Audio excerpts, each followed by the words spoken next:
There's something about this project. The Chosen One is a myth. Finding him was the Is reason. it? Skywalker? The Chosen One. I should very much like to know. Wait, okay, what can You will be a Jedi, I promise.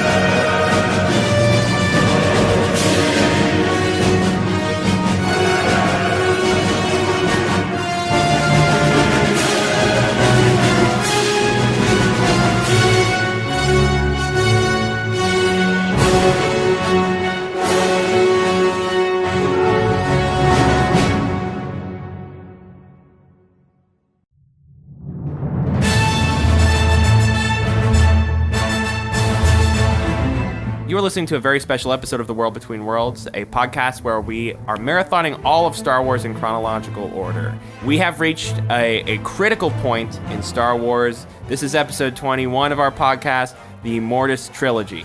I'm Yates. I'm Keats. I'm Jordan. We will be talking about Season 3, Episode 15, Overlords, 16, Altar of Mortis, and 17, Ghosts of Mortis. I'm so excited to talk about it. Yeah, we've been waiting to do this episode pretty much since we started, and with good reason, because the whole point of this podcast at the end of the day was to connect the dots between all the different Star Wars properties and to really contextualize the big picture of what Star Wars is all about. And honestly, we are never going to be able to do that, even a half, even a quarter, as much as this episode has already done that. I agree. Yeah, I would say it definitely does. That's what it accomplishes. And worth noting, this will actually be our first time that we're going to be splitting up this episode into two separate episodes, just because there's so much to talk about in the Mortis Trilogy. We only get to talk about it once, so, we really want to do it justice and really, really say everything that there is to say about these episodes. And part one, which you're listening to right now, is predominantly going to be talking about theories, speculation on what exactly Mortis is, stuff like that. Usually we don't really go too heavy into that in these episodes, but it's really ambiguous enough where we have the license to do so, I think. So if you want to get into the details of the episodes overall, you can go ahead and listen to part two. All right. These episodes stir up many questions, and many questions that lead to more questions. So I think I want to open this up and just ask, what is happening? You mean like in general? They go to a planet, or what we think is a planet. I mean, I don't think it's a planet at all. I think they went into some other dimension. It doesn't have to be a planet. I must have blacked out. Well, then who landed the shuttle? Not me. Where are we? Some kind of organic mass. All of our readings indicate that it's bigger than an asteroid. But at least the atmosphere is breathable. Well, this is getting more unusual by the minute. I can't even lock down where in the galaxy we are, or if we are even in our own galaxy. So the central conceit of Mortis is that our heroes, Anakin, Obi-Wan, and Ahsoka, arrive on a planet, and maybe even a new plane of existence. A new plane of existence, a crossroads in the Force. And here is where they meet three Force deities, the Father, the Son, and the Daughter. Archetypes that they... Is archetypes a bad word? Like, does that have a negative context to it? No. I mean, it's just like... Because I would call them archetypes, but I feel like that would be like an insult to their character. My goodness, out of nowhere, some sort of literature professor is here? Hear, hear, it is I, the literature professor. Oh, wow, you look and sound just like Jessica, who's normally on this podcast. It's almost as if this is all some sort of elaborate ruse to cover up these scheduling issues that have caused this. I think we could actually very much use your help right now, because Keith just raised an important question about the usage of archetypes in this arc of the Clone Wars. Is calling the characters of the Father, the Daughter, and the Son archetypes, archetypal characters, is that a weakness of the writing? Would you agree with that assessment? No, not at all. As usual. But, okay, so archetypes, it's like a storytelling device. So it's not negative or positive. it depends on the context. Like, archetypes are really useful for things that are like larger than life, like on a biblical scale, which is what Star Wars is. You know, I mean, obviously we're doing a podcast about it. There's so much content, like there's so many worlds, like it's a world unto itself, and it's trying to make like grand points about like the nature of good and evil and things like that. So Carl Jung, archetypes were really big in his view of like psychology and why we are who we are. And it's basically the idea that throughout like human history, like the thousands and thousands of years of human history, there are these like concepts of the Joker, the angel, the devil, the this, the that. Like if you look at the tarot is like a card deck of archetypes. And the way that it works is that all of us identify with certain of these archetypes because they're like mythological stories that we all share because it's how we make sense of the world around us. A movie that's not really on the scale of Star Wars, if you called one of the characters in that movie like archetypal, that might be a slight.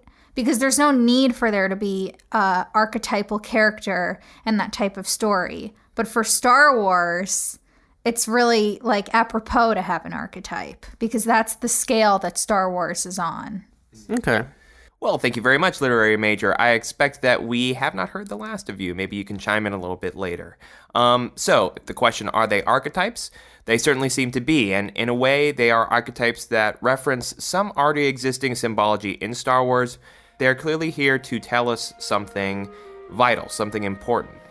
The existence of the Father, the Daughter, and the Son raises a lot of questions. They're more powerful than any Force wielders we've seen in Star Wars ever, likely ever will see. They seem to be all-knowing, they hold all the cards, all the things that we as Star Wars fans want to know, or maybe are afraid to know, about the Force and the Star Wars universe, all the secrets in George Lucas's notebook. These three Force deities hold everything. Perhaps more particularly, they have insight into the prophecy of the Chosen One that was introduced in The Phantom Menace. Is Anakin Skywalker the Chosen One? And what exactly does that even mean? The Father, the Son, and the Daughter are the only clues we get to solving this Star Wars riddle. Really, all we're going to get. Keats, who do you think the Father, Son, and the Daughter are? Well, my interpretation is that they potentially manifested. The daughter and the son could have been they could have been the originals, and then there could have been an original father who has been passing down the mantle after mantle, and this could just be like another person in the row of fathers that we see. And the reason why I have this idea is because we see this graveyard, but we don't really know who inhabited those graves. So at one point, they weren't the only people on the planet. Exactly. They're part of a They seem line to be of the only people. people on the planet, but we never know that for sure. And then there's also just a lot of other questions that could be raised about their whole inhabitants on like this. Are they staying on this planet? Is it something beyond our galaxy? Because I think at one point Obi-Wan says we can't find the charts to our own galaxy on where we are right now. So that was like another thing, was like maybe they transported from one reality to another, or maybe from like one plane of existence to another, or just a different planet in a different galaxy. What do you think it is? I think it's probably just another galaxy. I think that's the most likely, but for the sake of narrative, it could also be another plane of existence. Jordan, who are the Father, the Son, and the Daughter? I think they're like manifestations that the Force created specifically for Anakin, because I feel like it's specific that there isn't a mother, because Oh, shit. Anakin only had a mother. I feel like the Father is like a representation of Obi-Wan, Qui-Gon, the Jedi as a whole. And then the Daughter and the Son are representations of Anakin's like light and dark side fighting against each other. Okay, so by your interpretation, Jordan, Anakin had this interaction with, Mortis, whatever Mortis is. He had this interaction with Mortis, and that created what we see, which is the Father, the Son, and the Daughter. And how they are perhaps a test of sorts by, the cosmic force to test. Yeah, exactly. That's what I feel. And Keats, yours is more literal in that I mean, I always run into this issue with stories where they can be presented more like psychological or more literal. I always come down to like the debate in my own head, which is like, which is the more narratively compelling? And in this case, I think it's it being like a literal destination that they're at, as opposed to something more psychological. Right, and you raise a good point, Keats. The episode itself is ambivalent. It does not care to let us know, and, you know, withholds truths from us because we don't really need them. But, you know, but your argument is that if it's real, if the father, the son, and the daughter were real people, Mortis was a real place somewhere out there in the world of the Star Wars universe, that is the most compelling version of this story. Well, I guess since you're saying like whether or not it's real, I mean, that kind of like basically addresses the fact that there's a potential that it's not because of the ending. I mean, it has to be real. Ahsoka and Obi-Wan were witnesses. Like, how would they have an interconnected dream? Well, in your interpretation, what I gathered from your interpretation was that you think that there's like a higher force entity that kind of personified itself from Anakin's mind, and that's where Not they all like were. An entity, but just like the Force itself. The Force is everything. The force entity, whatever. Yeah, the Force like created all the planets. It created life on the planets. Anakin is the chosen one, and what the Force was trying to do was have him stay there and become like the father. Like, I feel like him being the chosen one, this is what he had to do. Yeah. To like fulfill the prophecy. Right there was the moment he should have taken the father's place before he died. Right. And become the next father. And that was what needed to happen to bring balance. So this is very literal. Yeah, it's just like a physical form of like a metaphor. And all the characters in Mortis are Anakin's metaphor. Okay, yeah, so that's what I was trying to get at, is you think that it was a lot more of like a physical manifestation of a metaphor for Anakin. Yes, like it is also a real place. Okay, it's just that what I'm getting from Jordan is that they're real, but they're not real. Like, they're real in like the physical world, but they're only real because Anakin is like personifying them. No. Anakin's not personifying them. The Force is personifying them. Okay. The Force created them as metaphors for Anakin. They're real. The Force created them. But they're like Anakin. but they're only dependent on Anakin, is what you're saying? Yeah, they're dependent on Anakin because they represent his struggle. But they're real people. Okay. I think we all agree that Mortis is in some effect a real place. But I feel like, to be fair, we should also seriously explore the possibility of Mortis not being real at all. Sure. In order to be fair. It could be like Rey with the mirror, like the vision, Luke's apparition of Darth Vader in Dagobah. We wouldn't call that something that really happened. It's just, we wouldn't call that apparition a real person in the way that we might call, from what we understand in this episode, the father, daughter, and the son to be real people. That's just an apparition meant to test Luke. And in that same way, you know, Anakin's the chosen one. You know, this is an apparition meant to test him. Based on all the evidence in the other movies, Mortis is just as sort of real as the other visions that we see in Star Wars, which is not very real. I feel cold. That place is strong, but the dark side of the Force, a domain of evil it is. Then you must go. What's in there? Only what you take with you. It could also be like another explanation would just be like that these are like all psychological manifestations, like you were saying. However, it could be a literal location for all of these, but we just can't perceive it like a real place. So we kind of just have to, like, the mind can't handle that. So that's why Rey sees like something unusual and weird with like all of the Reys everywhere. Like, just she can't handle what that reality looks like in like this other plane of existence. So it's like it shows itself in weird ways, just like Mortis, how there's like constant life and death, just like stuff that's unusual to our perception of reality. This is a sci-fi Star Wars world. So like the physical and the metaphysical are blended to begin with, because anytime you go somewhere metaphysical, it's just like, oh, it's sci-fi. And I think that that's actually makes an interesting point about the nature of technology in general, is that like in our kind of imaginings of what the future could be, is that like a high form of technology would enable us to blend what we think is real with like other dimensions of the real. And, you know, in our human like lore and civilization, we categorize those other dimensions as like the metaphysical. But like in the future, we might find that all of those like myths that we made about the metaphysical are actually like physical planes that really do exist. And we just like don't have the technology to access those planes yet. And physics, as of now, does believe, like mainstream physicists, they do believe that like there are other planes, like there are other universes, and like we can like utilize black holes to like travel to other universes that have like different like laws of physics and stuff like that. The episodes are framed like they could be a dream sequence, but one thing that we do see before anyone falls asleep, we see a gigantic structure in the middle of space. They call Mortis a planet, but it looks like, you know, the holocron or some sort of pyramid. It looks, you know, just floating in the middle of space. I think it just exists in between space and time, because like when they came back, Rex said that they were only gone for like a moment, or like they flickered for like a moment, and like they were there for how long?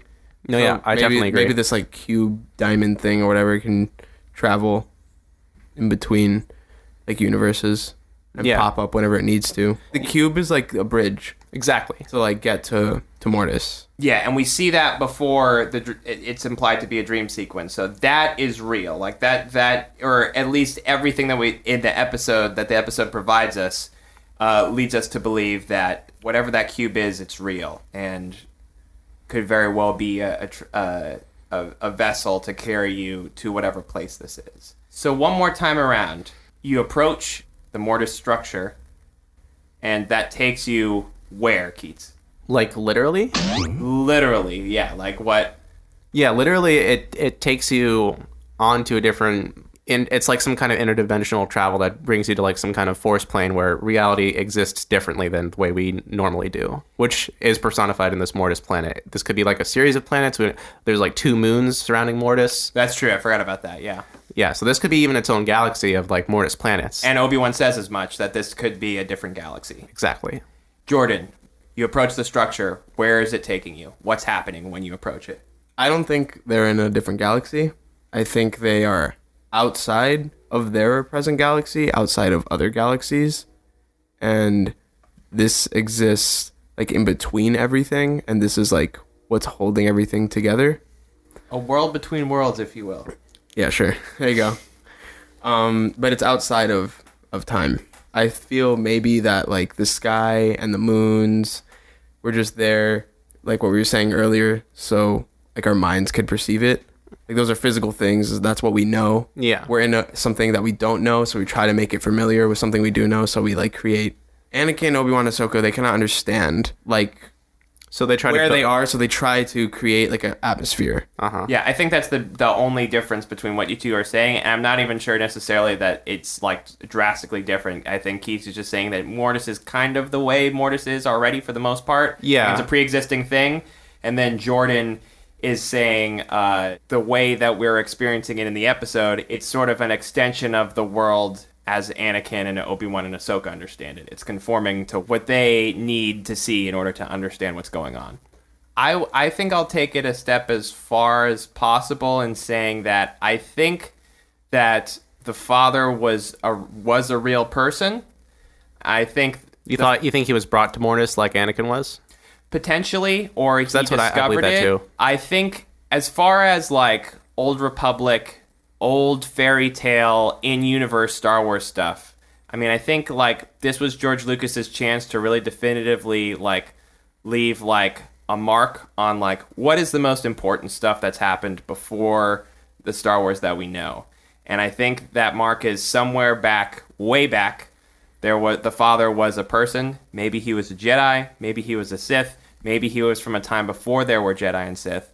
But I think the evidence that he was a real person is in that distress signal that starts the whole episode off. Because how the group is drawn to Mortis is that an old Jedi distress call for thousands of years old has been sent out into the galaxy to the Jedi Temple or whatever. So you think that potentially the father is actually from the Old Republic? He is the one that made that distress call? Or older than that, yes. I would say probably the father was the last chosen one before Anakin or something like that, yeah. So do you think that there was someone who planted the myth of the Chosen One, and then society kind of deems their own Chosen One, or I guess in this case it would be the Jedi Council. They like deem their own Chosen One, and then they keep tabs on who they believe, and then they go out to start to find this person. Yeah, it's hard to say. I mean, the Do you father... think this like goes back even further back than the Old Republic, the myth of the Chosen One? It definitely... I would say probably. The myth of the Chosen One dates back, I think the first Force wielders, whether or not they were formally organized into the Jedi or Sith yet, were maybe more powerful and had more access to sort of arcane magic, like... Someone had to have made that structure. It didn't just spawn from the Force. It was some sort of architect. And You're speaking about the Mortis planet? I'm talking about the Mortis thing. Yeah, that's not just like a manifestation of the Force. I think that's a structure that was designed for a purpose. Just like how we'll see in the future, there are old Jedi temples that all have their own distinct, or Sith temples as well, that have their own distinct purposes that, you know, the Jedi on Coruscant that we see in the prequel trilogy, they're not concerned with building a Jedi temple that has some sort of arcane function that, like these old, super ancient, pre-Old Republic structures have. So you think that the Chosen One myth predates all the way back to that? I think, yeah, that's probably the hints of what we've gotten from like that era, like early Jedi, or even the stuff we see in The Last Jedi, like the mirror in The Last Jedi could be a part of that. All of that stuff could be related. Sure. So do you think that that myth was planted by any of the father, the daughter, the son, or do you think that it's even predates all three of them?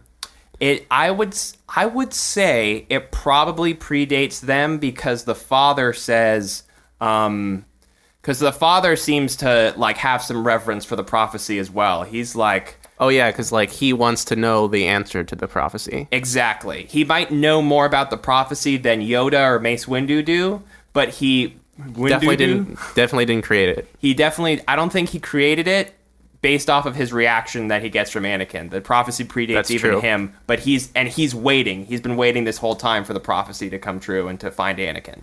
I think the prophecy is just necessary for the universe to evolve and to continue. Well, definitely there is the implication. I mean, the father says what happens in here affects the world at large. And yeah, you could still come from it with the Jordan perspective of like, yeah, of course, like what Anakin's working out in this metaphorical Force world is going to affect what he does in the future. It can still be interpreted that way, but it also could be interpreted literally where whatever happens in this sacred space has some sort of connection to the rest of the Star Wars galaxy and can create, you know. Yeah, I guess I could see that, but I think I just like the idea more of it being a real.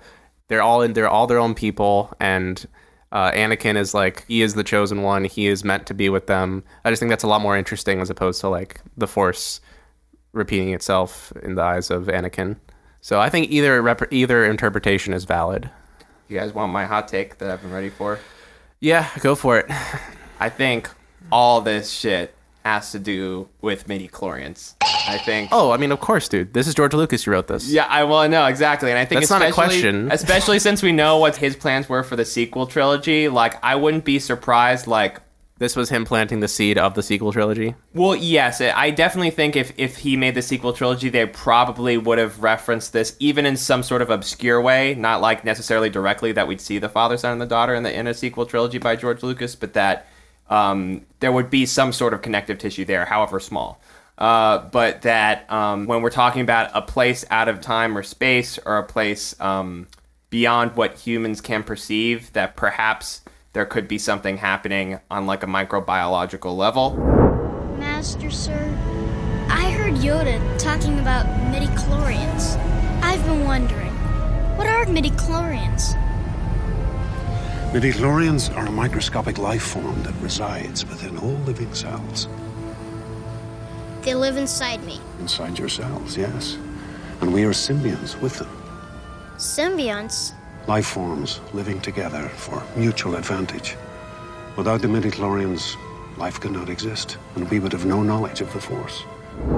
So you believe that the Force wielders are Force wielders because of how many Midi-Chlorians that they possess? Like, you think that they are super filled with Midi-Chlorians that...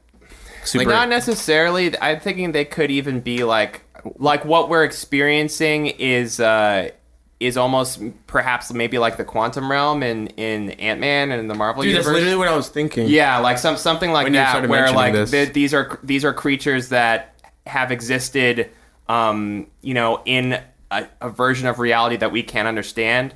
We meet them in our reality or in the Star Wars universe, they need Midi-Chlorians, to survive, in order for life to happen. But so there is that interaction there, but they're so microscopic that we don't understand them. And then here in this place in Mortis, something is happening in this structure that is altering reality in some way. My question is, are you saying it's like almost exactly like the quantum realm where it's like so microscopic that the Midi-Chlorians are so microscopic that we can't perceive them unless we shrink that small? Are you asking if my interpretation is that Anakin and Obi-Wan and Ahsoka are shrunk really small? Yes. The answer is no, I don't think that's what happened. Because that's what it sounds like. Yes. I think Midi-Chlorians like... They're microscopic. But they were created by the Force. Because the Force is the universe. I don't think they're created by the Force. I think they're supposed to be the Force. The Force created them in us, though, so we could be able to communicate and work with the Force. I feel like everyone was complaining about how, like, the Force in, like, the original trilogy was, like, the universe or whatever. And then the Midi-Chlorians, like, kind of, like, destroys that. Like, the Force is the universe. The Force is everything. But for us to be able to tap into that and use the Force and like its special abilities is because it gave us Midi-Chlorians. So, I think... Do you think the Midi-Chlorians are like a key to the Force, or do you think that they are the Force? I think they are an expression of the Force. I don't think they are the Force. So let's say, like, example, Qui-Gon, like, stripped away of all of his Midi-Chlorians, he's still, like, the living Force. He's still the living Force, but he can't, like, connect, he can't commune with the Force, I guess, or... Exactly. Okay, that does make sense to me. Here's my final statement on my theory. The Mortis structure is a way for the Midi-Chlorians or the Wills, whatever, to very literally interact with the Star Wars story. There's like a conscious Midi-Chlorian something or other in Mortis. But so you're saying that the Midi-Chlorians created this makeshift planet? I think they... I don't think the Midi-Chlorians have that power. I don't think they have that power. I think possibly the ancient Jedi or the ancient Force wielders created this structure for the Midi-Chlorians so that they could like speak directly with the Force or something like that. What did the Midi-Chlorians do on Mortis? They create everything on Mortis, but they're like... Except the planet. My pitch is that the planet itself is the planet, in air quotes, that we see of Mortis is just one living entity, which is sort of like Midi-Chlorians or the Wills or whatever. And that the superstructure that was created is like what's channeling that and what's allowing them to have enough power to create this crazy environment that we see. Why is I wouldn't say wrong, but like why is my assumption that the Midi-Chlorians and the Force are like the same, the Force is Midi-Chlorians, why is that invalid, you think? Well, I mean, I guess the Phantom Menace, the intention could have been that the Midi-Chlorians were the Force. It's definitely possible. But I think at this point, definitely in the Disney area as well, that's, I mean, I can say with certainty that it's been retconned to not be the case. We'll just ignore them. I think, like, the quote that, like, Qui-Gon says in Phantom Menace is, like, the reason. As he says, without the Midi-Chlorians, we would have no knowledge of the Force. Yeah, it's not like without the Midi-Chlorians, we wouldn't have the Force. We just wouldn't have knowledge of the Force because the Midi-Chlorians allow us to be aware of the Force. The Force is separate from Midi-Chlorians. The Force? The Force is what gives the Jedi his power. It's an energy field created by all living things. It surrounds us and penetrates us. It binds the galaxy together. I don't know. I just always interpreted like the Force is Midi-Chlorians and like Midi-Chlorians are the life force in humans, and I think that's how it all comes together. I think that's like the problem with a lot of people and why they hate Midi-Chlorians. Like, they think the Midi-Chlorians are the Force, and I completely disagree. Yeah, what I like about my theory, or just like in general, like the newest interpretation of Midi-Chlorians is like the plurality of it. Like, yeah, the Force is like biological, but it's also still spiritual. It's both. Yeah, it's both. That's what I was saying earlier. Like, but if you say it like that, then technically you're saying that spirits are biological. I mean, yeah, anything is possible. These fucking people have lightsabers made of light. It's just a movie. Anything's possible. Here we go. One more time, Jordan. I'm getting to the fucking point of this where I don't care anymore. One more time, Jordan. I fucking hate Star Wars. It's just a movie. It's not even a movie. It's a show. Whatever. It's just a show. It's a series. Literally anything's possible. There's people jumping around. They're flying in space. They're traveling at light speed. That's not possible. None of this is possible. So the fact that organics can be also spiritual is possible in this movie because anything's possible because it's just written by people. Thanks, Jordan. No problem. So, just need Force to clear that is up. Midi-Chlorians. Yeah, Keith. Sure. Yes, Keats, you're right. Brilliant. It's okay. I don't want to get bogged down. Like, we've hit the hour point. The Jedi, like, if the Midi-Chlorians didn't exist, the Jedi, the Sith, Force wielders, whatever they are, wouldn't be able to use the Force. So the universe, which is synonymous to the Force, they're both the same thing, created Midi-Chlorians in us so we could be able to tap into the powers and whatever the powers mean. Yeah, so it's like the Midi-Chlorians are a tool. Exactly, yes. Yeah. That, like, There you go. So the Force is using the Midi-Chlorians as a tool in order to speak. Oh, in order to create the planets and all that?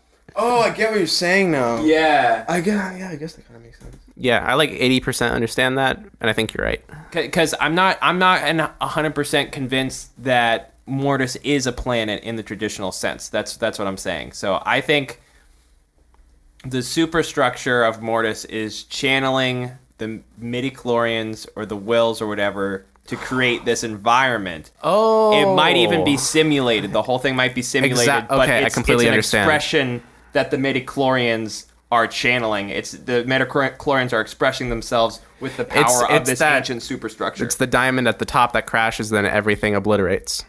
That's the power. What?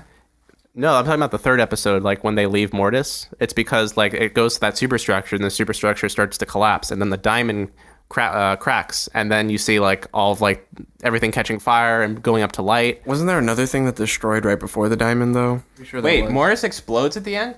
Yeah, you remember the giant diamond like falls in the superstructure, then cracks. Yeah, open? it's the super. I think exactly what you're saying is true. It's the diamond that's like the tool in order to create that simulation. And that's what's channeling the Midi-Chlorians to create this false environment. Oh, shit. Yo, let's call up George Lucas right the fuck now and figure out what's going on. So what do you guys think that diamond is? Do you guys think it's just like... No, I agree. You think it's like the manifestation of that stimulation or whatever? It's like a kind... Like not the Kyber crystal exactly, but it's something similar where it kind of redirects energy.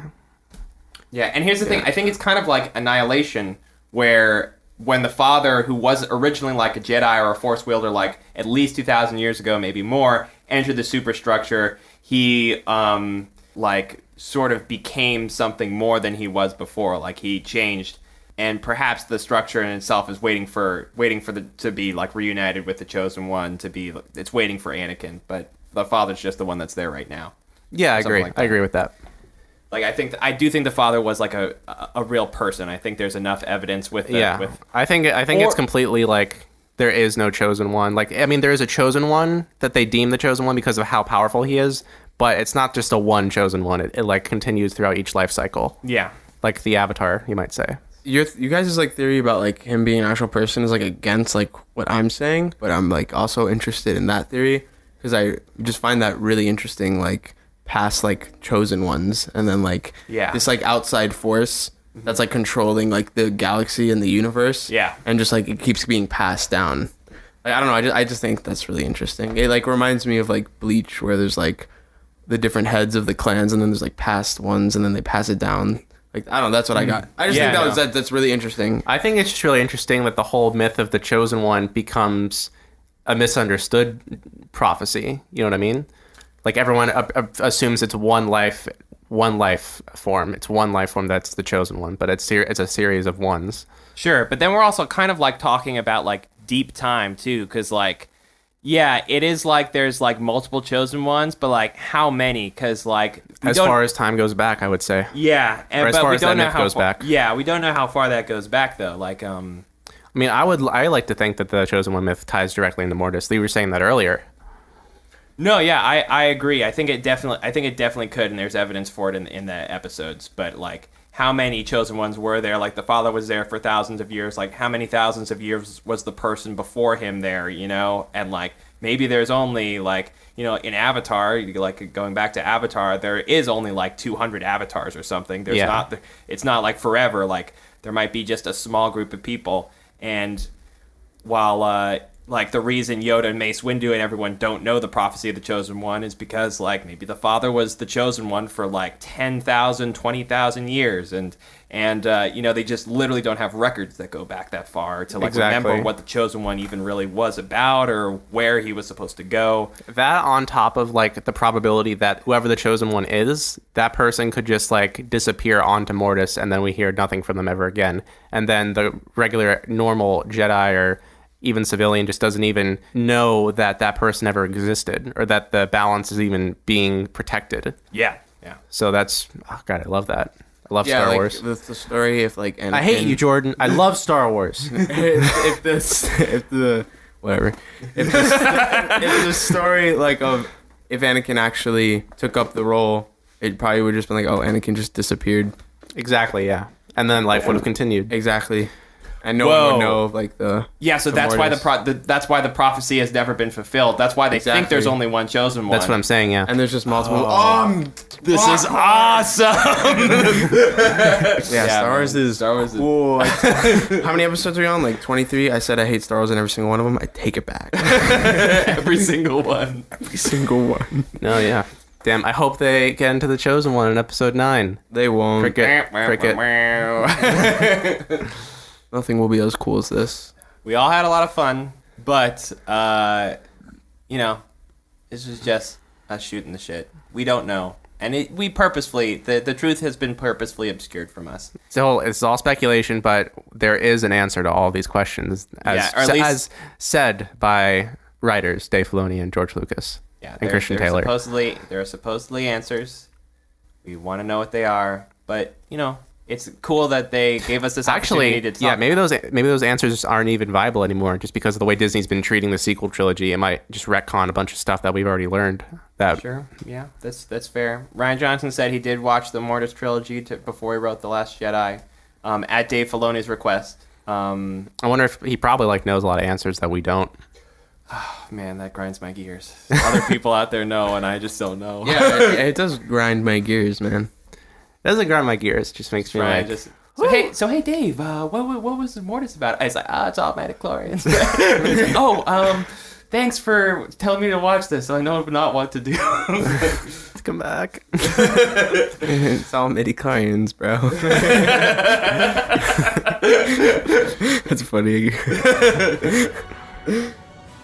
This has been part 1 of the World Between Worlds discussion on the Mortis Trilogy. Check out part 2 where we'll be doing a breakdown of each individual episode. This has been Yates, Keats, and Jordan, and may the Force be with you.